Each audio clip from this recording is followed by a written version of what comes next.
புதுவை பெண்கள் அமைப்பின் முதலாம் ஆண்டு அகவைப்பின விழா 2024.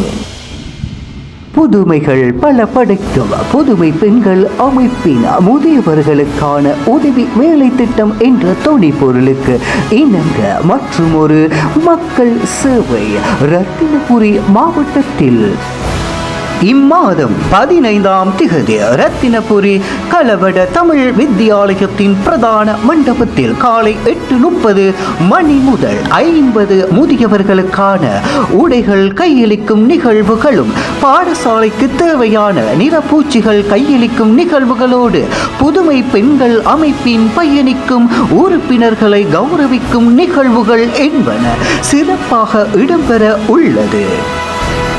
கடல் கடந்து துயரங்களையும் கஷ்டங்களையும் தனதாக்கி கொண்டு சிங்க பெண்களாக புதுமைகளை படைத்திடும் புதுமை பெண்கள் அமைப்பு ஒரு வருட கால பகுதியில் 88 வேலை திட்டங்களை அழகாகவும் நேர்த்தியாகவும் நிறைவு செய்து முதியவர்களுக்கான உதவி வேலை திட்டம் என்ற துணை பொருளுக்கு இணங்க எம் உறவுகளுக்கான உதவிகளை வாரி வழங்கி அத்தனை நல் உள்ளங்களுக்கும் புதுமை பெண்கள் அமைப்பின் சார்பாக எமது மனமார்ந்த நன்றிகளை பகிர்ந்து கொள்கின்றோம்.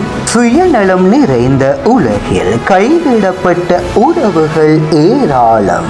எவரையும் கையேந்தாது காக்க ஆரம்பித்து ஒரு ஆண்டு கடக்கிறது. இந்த புனித பயணத்தில் பாசம் நேசம் என தனக்கென உயர்வான உறவுகளை கொண்டு உணர்வோடு உறவாடும் நாங்கள் என்றும் ஏழைகளின் ஏணிகள், கைவிடப்பட்ட தனித்த மரங்களுக்கு ஆறுதலாக நல்ல உறவாய் தொடர்ந்து பயணிப்போம்.